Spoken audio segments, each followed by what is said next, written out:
The silence in space was broken by strange signals that made no sense. Admiral Vextar looked at his screens with confusion. His ship was the most advanced in the galaxy, filled with technology that could destroy planets. But these readings from the small blue world made him worried. "What are we looking at?" he asked his science officer. "Unknown energy patterns, sir. The planet appears to have a basic civilization. Their technology should not create these quantum disturbances." Vextar had conquered 43 worlds for the Galactic Council. He knew what primitive species looked like. They either begged for mercy or attacked with simple weapons. These humans were different. Their energy readings were all wrong. On Earth, Commander Kang Dai-ho stood in the control room of the space station. Red lights flashed everywhere. His officers looked scared as they watched the alien ships appear on their screens. "Sir, we're receiving a transmission," said Lieutenant Park. "Put it through." The alien voice was cold and mechanical. "Attention, primitive species. You will surrender immediately. Galactic Law 847C requires all undeveloped civilizations to submit to guidance. Resistance will result in your extinction." Dai-ho had fought in 3 wars. He had seen friends die and cities burn. He knew the sound of a threat when he heard one. He walked to the communication panel and pressed the button. "This is Commander Kang Dai-ho of Earth Defense Command. Here's our answer. Come and try." The transmission ended. Dai-ho's officers stared at him. They all knew what this meant. Humanity was about to face its first alien war. On the alien flagship, Vextar replayed the human response. In his long career, he had never heard anything like it. Most species either surrendered immediately or screamed in terror. Some attacked without thinking, but humans did neither. "Sir, should we begin the attack?" asked his weapons officer. "Not yet. I want to study them first. Something is strange about these creatures." Vextar had good reason to be careful. The Galactic Council ruled 400 worlds. Only 12 species had ever earned full membership. The rest were slaves or had been destroyed. It was always the same pattern. Superior technology won every time, but these humans worried him. Their ships were crude and slow. Their weapons were basic. Yet something in their energy pattern suggested they were planning something unexpected. Down on Earth, Dr. Park Ji-woo worked frantically in her laboratory. She was humanity's best expert on alien technology, even though she had never seen real aliens before today. She studied the alien broadcasts, trying to understand what they were facing. "The power signatures are incredible," she told her assistant. "Their shields could stop our best missiles. Their weapons could destroy our cities in seconds. Then we're doomed? Maybe. But I found something interesting in their communication patterns. They expect us to follow certain rules. They think all species behave the same way when threatened." Ji-woo had spent years studying human history. She knew that humans were different from what these aliens expected. Humans did not always choose the logical path. Sometimes they chose the impossible path instead. In space, Captain Lee So-ra commanded Earth's small defense fleet. She had 12 ships against the alien scout force of 50. The math was simple. They could not win a normal battle. "Captain, the alien scouts are testing our defenses," reported her tactical officer. "Let them test. I want to see what they can do." So-ra watched as alien energy beams struck her ships. The beams were incredibly powerful, but they did not destroy the human vessels immediately. The aliens seemed to be holding back, perhaps studying human responses. "They're being careful," So-ra realized. "They don't understand us yet." She was right. On the alien command ship, Vextar studied the battle reports with growing confusion. Human ships did not retreat when damaged. Instead, they moved closer to the enemy. When human fighters were hit, the pilots did not eject. They kept fighting until their ships exploded. "This makes no tactical sense," his science officer reported. "They are wasting resources. Why don't they preserve their forces?" Vextar did not answer immediately. He had seen many species fight desperately when facing extinction. But humans were different. They were not fighting desperately. They were fighting as if death meant nothing to them. "Sir, we've intercepted human communications," the communications officer announced. "Play them." The voices were calm, almost casual. Human pilots joked with each other as they flew into certain death. Human commanders gave orders as if they were discussing the weather. There was no fear, no panic, no begging. Vextar felt something he had not experienced in decades: doubt. The Galactic Council had taught him that all species followed the same patterns. Fear led to surrender or reckless attack, but humans showed no fear at all. Back on Earth, Dai-ho received reports from the front lines. The news was bad but not surprising. Human technology was clearly inferior, but his soldiers were performing better than expected. Sir Captain Sora requests permission to attempt a ramming attack on the alien flagship, his communications officer reported. Denied. We need her fleet intact for the main battle. Deho walked to the window and looked up at the stars. Somewhere up there, an alien army was preparing to destroy his world, but he felt no fear. He felt something else, anticipation. Humans had always been different. Throughout history, they had faced impossible odds and somehow survived. They had fought wars they could not win and won them anyway. They had explored places that should have killed them and made those places home. Sir, the alien main fleet is approaching, an officer announced. How many ships? Over 300, sir. 300 ships against Earth's 20-ship defense fleet. The odds were impossible, but Deho smiled anyway. Send a message to all human forces, he ordered. Tell them this. Today we show the galaxy what humans are made of. In space, Admiral Vextar prepared for the final attack. His fleet was the most powerful in the galaxy. No primitive species had ever lasted more than a few hours against such force. But as he looked at the energy readings from Earth, his doubt grew stronger. The humans were doing something down there. Something big, something that made no sense according to every tactical manual he had ever studied. Sir, we're detecting massive energy building on the planet's surface, his science officer reported. Weapons? Unknown. The patterns are unlike anything in our database. Vextar stared at the small blue world. Whatever the humans were planning, it was about to begin, and for the first time in his career he was not sure his fleet would be enough. Dr. Park Ji-woo had not slept for 3 days. Her eyes burned as she stared at the data flowing across her screens. The alien communications she had decoded painted a terrible picture of the galaxy beyond Earth. 400 species, she whispered to her assistant. They've destroyed or enslaved 400 different worlds. The assistant, a young man named Kim Tae-sung, looked pale. How is that possible? They have a system. When they find a new species, they offer guidance. If the species refuses, they destroy them completely. If they accept, they become slaves. Only 12 species in the entire galaxy have true freedom, and they had to give up everything that made them unique. Ji-woo pulled up holographic displays showing the alien empire. It stretched across thousands of star systems. Every world followed the same rules, spoke the same language, and thought the same thoughts. It was a galaxy without diversity, controlled by fear. What about the species that fought back? Tae-sung asked. Dead, all of them. Ji-woo showed him the records. The Kalari fought for 10 years with weapons that could melt planets. Extinct. The Zevrons had ships that could travel through time. Extinct. The Morvani could control gravity. Itself. Extinct. Tae-sung stared at the data. Then we have no chance. Maybe. But I noticed something strange. All these species followed predictable patterns. They either surrendered immediately or fought using conventional military tactics. None of them tried what humans might try. While Ji-woo worked in her laboratory, Captain Lee Sora led her fleet in hit-and-run attacks against the alien scouts. Her 12 ships moved like ghosts through the asteroid belt, striking fast and disappearing before the aliens could respond. Captain, we've lost the brave wind, her tactical officer reported. Direct hit to the engine core. Survivors? Captain Cho ordered his crew to evacuate, then rammed the ship into an alien cruiser. Both vessels destroyed, Sora nodded. This was the third ramming attack in 2 days. Each time her captains chose to take an enemy ship with them rather than simply die. The aliens were clearly confused by this tactic. Ma'am, we're intercepting alien communications, the communication officer announced. Let's hear it. The alien voices were discussing human tactics. They could not understand why humans threw away perfectly good ships and crews. In their experience, species fought to preserve their forces, not destroy them. They think we're wasting resources, Sora realized. They don't understand that we're teaching them something. What the humans were teaching was simple. Every attack on Earth would cost the aliens dearly.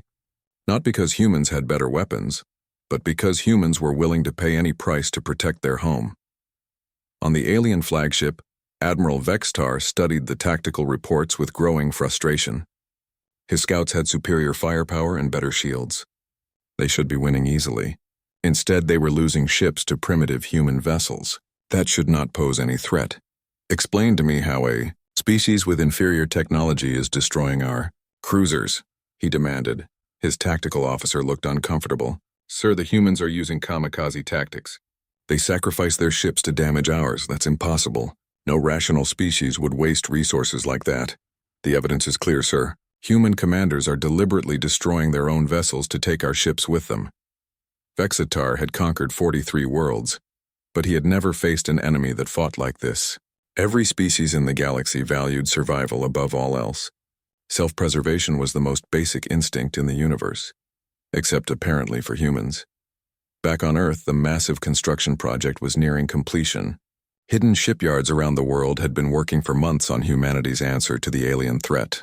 The project had started long before first contact, based on theoretical studies of what humanity would need to fight a superior alien force. Commander Kang Dai-ho stood in the main construction bay, watching as the final components were installed. The ship before him was unlike anything ever built. Where most vessels were designed for efficiency and elegance, this one was built for one purpose: absolute destruction, sir. The aliens are requesting a meeting, his communications officer reported. A meeting? They want to negotiate terms for our surrender. Dai-ho almost laughed. After 3 days of fighting, they think we're ready to give up? Should I respond? Tell them we'll meet with them. But not to discuss surrender. We have a different kind of message for them. The meeting took place in neutral space with representatives from both sides meeting on a small space station. The alien delegation expected to find defeated humans ready to beg for mercy. Instead, they found Dr. Park Ji-woo, who had prepared a presentation about human history. We know about your empire, she told the alien representatives. We know about the 400 species you've destroyed. We know about your laws and your rules. The lead alien negotiator, a creature called Diplomat Kelthara, seemed surprised. Then you understand the futility of resistance. Submit now, and your species will be preserved under our guidance. Actually, we have a counteroffer, Ji-woo said calmly. She activated a holographic display showing Earth's history. Images of human wars flashed across the screen. Ancient battles with swords and spears, naval conflicts with wooden ships, aerial combat with primitive aircraft, and finally, space battles with early fusion rockets. For 5,000 years, humans have fought wars against impossible odds, Ji-woo explained. We fought enemies with better weapons, better training, and better technology. Sometimes we lost, but we never stopped fighting. Kelthara studied the images. Your primitive conflicts are irrelevant. You face the might of the Galactic Council now. That's exactly our point, Ji-woo smiled. We've been preparing for this fight our entire history. Every war we've fought has been practiced for this moment. The aliens exchanged glances. This was not how negotiations usually went. You will show us your military capabilities, Kelthara demanded. We must assess your true strength before determining your fate. Gladly, Ji-woo agreed. But not here. Come to Earth. We have something to show you. After the meeting, Kelthara reported back to Admiral Vexitar. The humans are either incredibly brave or completely insane, the diplomat concluded. Which do you think it is? Vexitar asked. I'm beginning to suspect it might be both. Meanwhile, Captain Lee Sora received new orders from Earth Defense Command. Her hit-and-run attacks had served their purpose. Now it was time to retreat and let the aliens see what humanity had been building. As her remaining ships fell back toward Earth, Sora watched the alien fleet advance.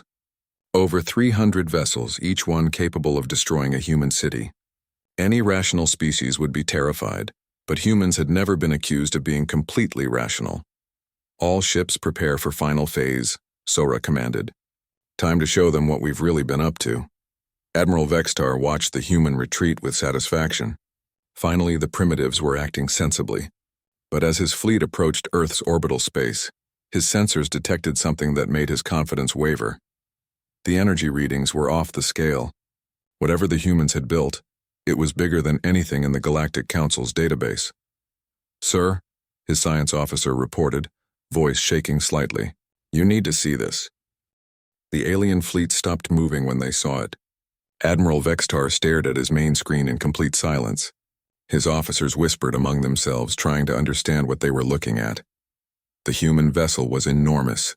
It stretched across space like a metal mountain, covered in armor plating so thick it looked like a solid block of steel. Where alien ships were smooth and elegant, this thing was brutal and ugly. It had no grace, no beauty, no style. It was the most terrifying thing Vexitar had ever seen. How big is that ship? he asked his science officer. 12 kilometers long, sir, 3 kilometers wide. The armor appears to be at least 200 meters thick in some places. That's impossible. No species builds ships that heavily armored. The weight would make it impossible to move. Sir, it's moving. Vextar looked at his tactical display. The massive human ship was indeed moving, slowly but steadily advancing toward his fleet. Its engines glowed with energy that should not exist. On the bridge of the human ship, Captain Yoon Minho stood calmly watching the alien fleet. Around him, his crew worked at their stations with quiet determination. Every person on the ship had volunteered, knowing they might never go home. The ship's name was painted in simple letters across its hull. Defiance. Sir, the aliens are trying to communicate, his communications officer reported. Let's hear what they have to say. Admiral Vextar's voice came through the speakers, no longer confident and commanding. Human vessel, identify yourself and state your intentions. Minho walked to the communication panel. This is Captain Yoon Minho of the Earthship Defiance. Our intention is simple: protect our home. That ship cannot possibly function, Vextar responded. Your armor is too heavy. Your weapons are too large. Your design violates basic laws of physics. Maybe, Minho replied calmly.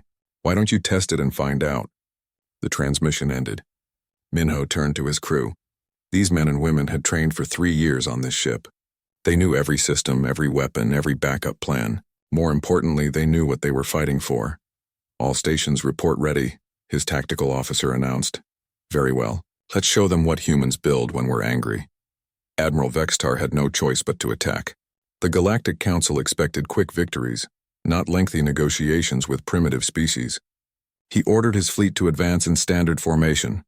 Target their engines first, he commanded. Once they cannot move, we'll demand surrender. The alien weapons were incredibly advanced. Energy beams that could slice through mountains struck the Defiance from dozens of angles. Any normal ship would have been destroyed in seconds. The Defiance absorbed the attack and kept moving. Impossible, Vextar whispered. Nothing can survive that much firepower. But as the energy readings flowed across his screens, he began to understand what the humans had done. The ship's armor was not just thick metal. It was some kind of advanced material that actually absorbed energy and converted it into power. On the Defiance, Captain Minho watched his power levels climb as the alien weapons struck his ship. Sir, we're at 120% power, his engineer reported. Excellent. Return fire. The human weapons were nothing like alien technology. Where aliens used precise energy beams, humans used massive kinetic projectiles. Where aliens aimed for specific systems, humans aimed to destroy everything in their path. The Defiance fired its main guns. The projectiles were simple chunks of metal accelerated to incredible speeds. They had no guidance systems, no special effects, no elegant targeting. They just flew straight forward and destroyed anything they hit. 3 alien cruisers exploded immediately. What kind of weapons are those? Vextar demanded. Kinetic bombardment systems, his science officer reported. Primitive but incredibly powerful. Sir, each projectile has the destructive force of a small nuclear weapon. How many guns does that ship have? Scanning.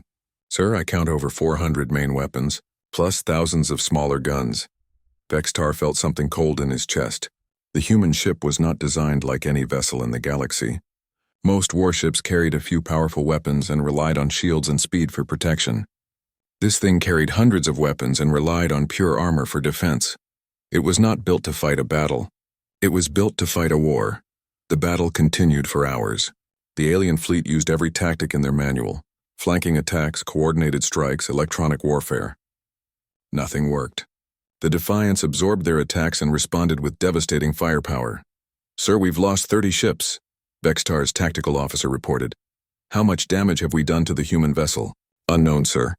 Their armor is so thick we cannot penetrate to vital systems. But they continue fighting at full capacity. This was wrong. By now, any rational enemy should have retreated or requested terms.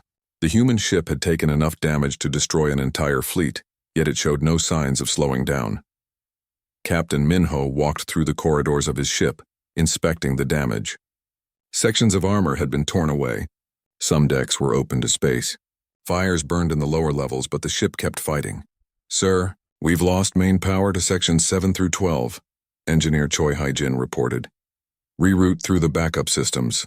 Sir, we've lost the backup systems too. Then jury-rig something. I don't care if you have to run cables by hand. This ship does not stop fighting until I give the order. This was the difference between human and alien engineering. Aliens built ships that failed safely when damaged. Humans built ships that kept working no matter what happened to them. Admiral Vextar watched another section of his fleet disappear under human fire. His advanced warships were being destroyed by a single primitive vessel that should have been scrap metal by now. Sir, recommend we withdraw and request reinforcements, his tactical officer suggested. Impossible. The Council expects victory, not retreat from a single ship. But as Vextar watched the Defiance continue its relentless advance, he began to understand something terrible. This was not a single ship. This was a message. Humans had built this vessel to show the galaxy what they were capable of. It was not designed to win a war. It was designed to make sure that anyone who attacked Earth would never forget the cost. Sir, the human ship is hailing us, his communications officer announced. Captain Minho's voice came through the speakers, calm as ever despite the battle raging around him. Admiral Vextar, this is your last chance. Withdraw your fleet now and we'll let you leave. You are in no position to make demands, Vextar replied. Your ship is heavily damaged, yes it is, but it's still fighting, and it will keep fighting until every one of your ships is destroyed. The question is, how many of your people do you want to die today? Vextar looked at his tactical display. He had started this battle with 300 ships. Now he had less than 200, and the human ship was still advancing, still firing, still absorbing everything he threw at it. What are you? He whispered. We're humans, Minho replied simply. And you just found out what that means. Admiral Vextar had been wrong about everything. As the battle continued, he watched his understanding of space warfare crumble like broken glass. The human ship should have been destroyed hours ago, but it kept fighting with a determination that made no sense. Sir, our weapons are having no effect, his science officer reported. The human armor is actually getting stronger as we attack it. That's impossible. The readings are clear, sir. Their hull plating is absorbing our energy weapons and converting the power to their own systems. The more we shoot, the more powerful they become. Vextar stared at the data flowing across his screens. In his 40 years of military service, he had never encountered anything like this. The Galactic Council taught that all species followed the same basic principles: efficient design, minimal risk, preservation of resources. Humans apparently follow different principles. Deep inside the Defiance, Engineer Choi Hai-jin worked frantically to keep the ship running. Sections of the vessel were destroyed, entire decks were flooded with radiation, and half the main systems had failed completely. But the ship kept fighting. Sir, we've lost primary power to the forward weapons array, his assistant reported. Then we use secondary power, Hai-jin replied, climbing through a maintenance shaft to reach the damaged systems. Sir, we've lost secondary power too. Then we bypass the safety systems and route power directly from the engine core. But sir, that could overload the entire grid. Hai-jin stopped climbing and looked back at his assistant. The young man's face was covered with sweat and oil, his uniform torn and dirty from hours of emergency repairs. Listen carefully, Hai-jin said. This ship has one job: protect Earth. Every system on this vessel can be sacrificed for that mission. Every safety protocol can be bypassed. Every regulation can be ignored. We don't preserve equipment. We preserve our home. This was the fundamental difference between human and alien engineering. Alien ships were built to survive. Human ships were built to ensure the enemy did not survive. As Hai-jin worked, he thought about the design philosophy that had created the Defiance.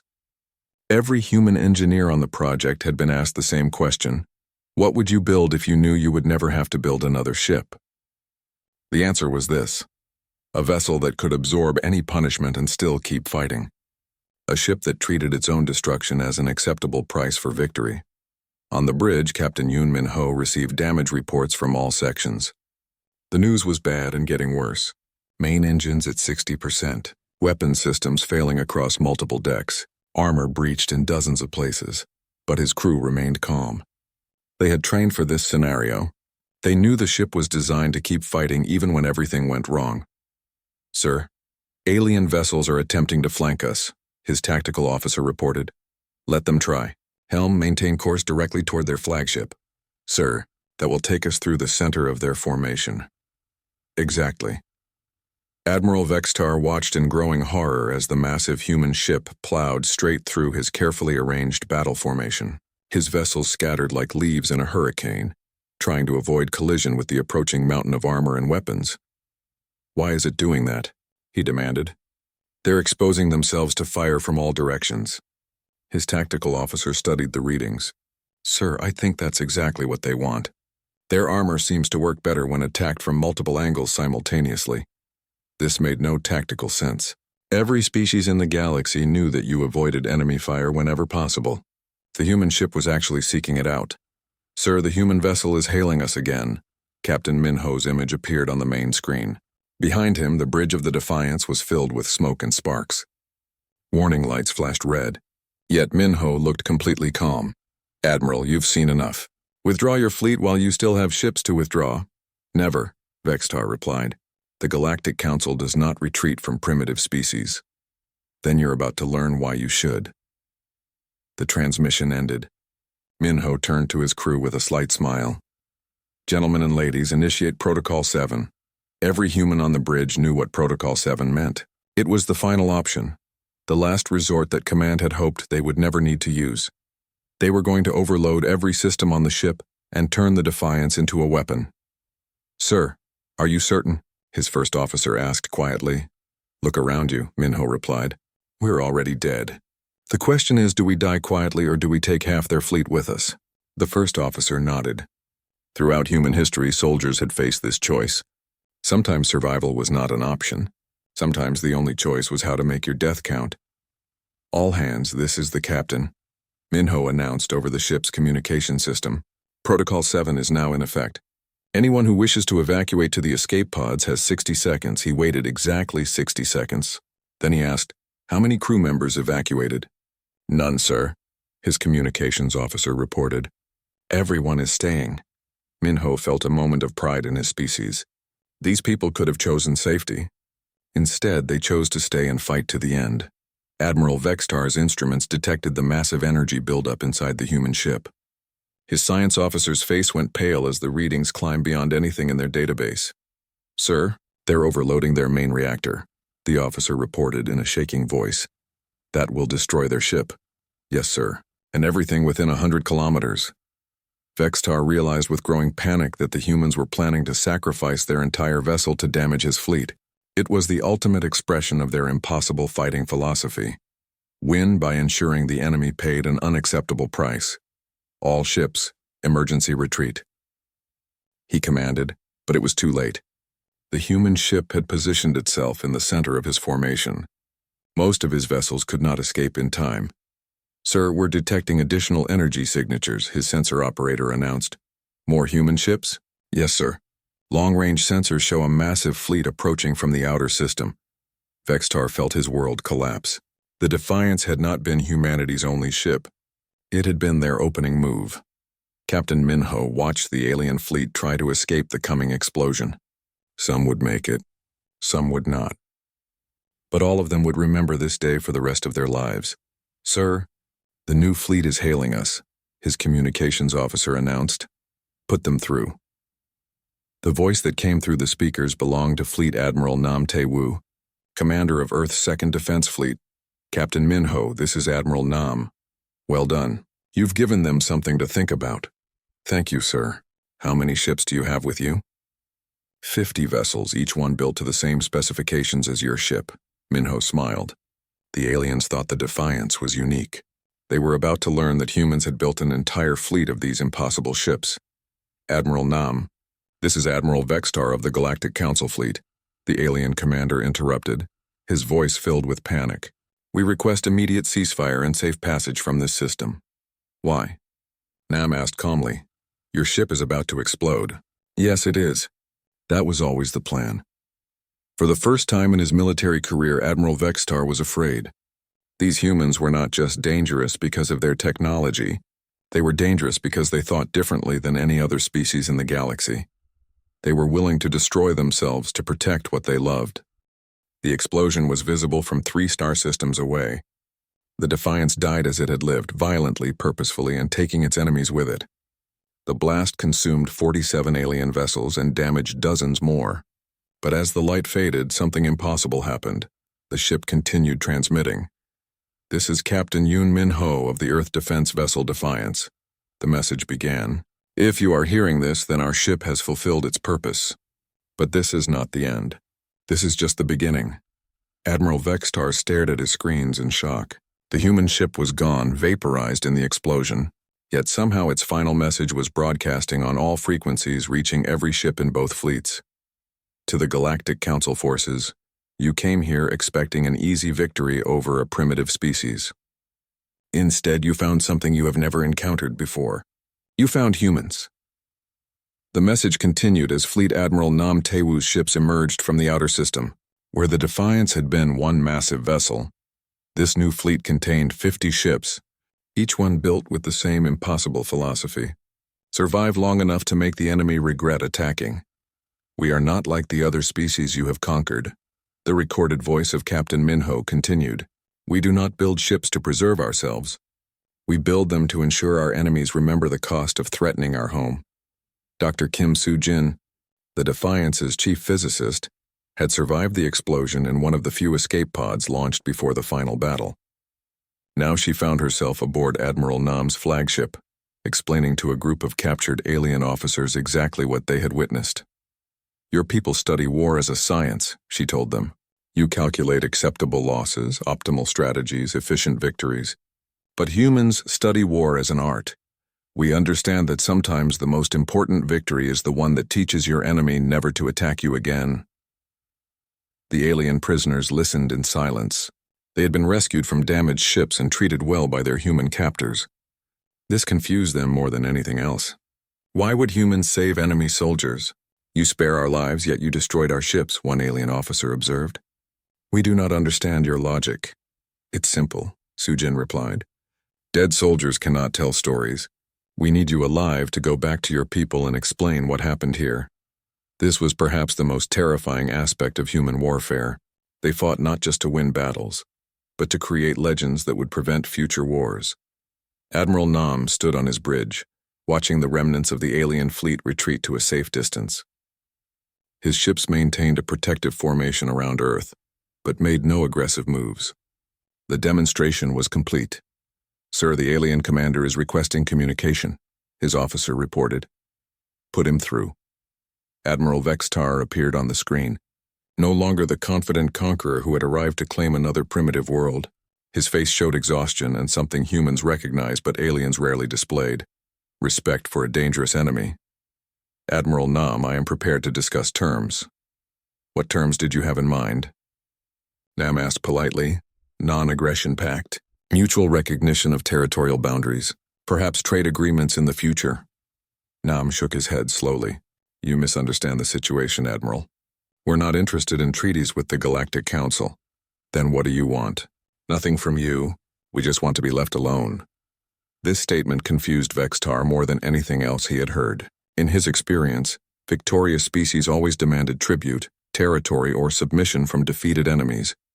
"You have defeated the most powerful fleet in the galaxy," he said carefully. "Yet you ask for nothing?" "We ask for one thing. Remember what happened here. When you return to your council, tell them exactly what you saw.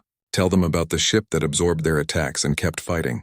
Tell them about the crew that chose to die rather than retreat. Tell them about the fleet that appeared when they thought they had won." Nam paused, making sure his words would be clearly understood. "And tell them this. The Defiance was not our most powerful ship. It was our warning." Meanwhile, in the deep construction bays hidden beneath Earth's oceans, work continued on humanity's next project. The vessel taking shape in the darkness made the Defiance look like a patrol boat. Its builders called it the Retribution, and it incorporated every lesson learned from the first battle with alien forces. Dr. Park Ji-woo toured the construction site with a mixture of pride and sadness. Pride because humanity had proven it could stand against galactic powers. Sadness because they had been forced to prove it at such terrible cost. "The armor is twice as thick as the Defiance," the chief engineer explained. "The weapons are 3 times more powerful, and we've solved the heat dissipation problem that limited the first ship's combat endurance." "How long can it fight?" Ji-woo asked. "Theoretically, until it runs out of targets." This was the reality the galaxy now faced. Humans did not just build ships to win battles. They built each ship to be more dangerous than the last. They learned from every encounter and incorporated those lessons into designs that grew progressively more terrifying. Back in space, the final act of the confrontation was playing out. Admiral Vextar prepared to withdraw his battered fleet. But first he had to file his report with the Galactic Council. Council Command, "This is Admiral Vextar reporting from the Sol system," he began, his voice steady despite everything he had experienced. "Report, Admiral. What is the status of the human subjugation?" Vextar looked around his damaged bridge, thinking of the ships he had lost and the crew members who would never return home. He thought of the human vessel that had absorbed impossible amounts of damage and kept fighting. He thought of the calm voice of Captain Minho, choosing death over surrender. "Council Command, I am declaring the Sol system a forbidden zone. No Council forces are to enter this region under any circumstances." "Explain yourself, Admiral." "The humans are not a primitive species. They are something new, something dangerous. They build ships that violate our understanding of physics. They fight wars that ignore our concepts of logic. They make sacrifices that defy our assumptions about rational behavior." He paused, trying to find words that would make the Council understand. "Sir, we have encountered 400 species in our expansion across the galaxy. Some surrendered immediately. Some fought desperately. Some had advanced technology. Some had powerful weapons. But we have never encountered a species that builds ships specifically designed to make their enemies afraid to fight them." The Council response was immediate and angry. "You will return and complete your mission, Admiral. The humans will submit to Council authority." "No, sir. I will not sacrifice any more ships or crew to this system. If the Council wishes to attempt another attack on the humans, they will need to send someone else." Vextar ended the transmission and turned to his remaining officers. "Set course for Council space, and make sure our records of this encounter are transmitted to every fleet commander in the Navy. They need to know what we faced here." As the alien fleet departed, Admiral Nam watched from his flagship. The first battle was over, but he knew it would not be the last. The galaxy now knew that humans existed, and that knowledge would spread throughout the Council territories. Some species would be curious about these strange newcomers. Some would want to trade with them. Some would want to study them, and some would want to test themselves against the people who had built the Defiance. "Sir, what are your orders?" his tactical officer asked. Nam looked at the stars, knowing that somewhere out there, other fleets were already being prepared to challenge humanity. "Continue construction on the new ships," he said finally, "and make sure every human in the system understands this was just the first wave.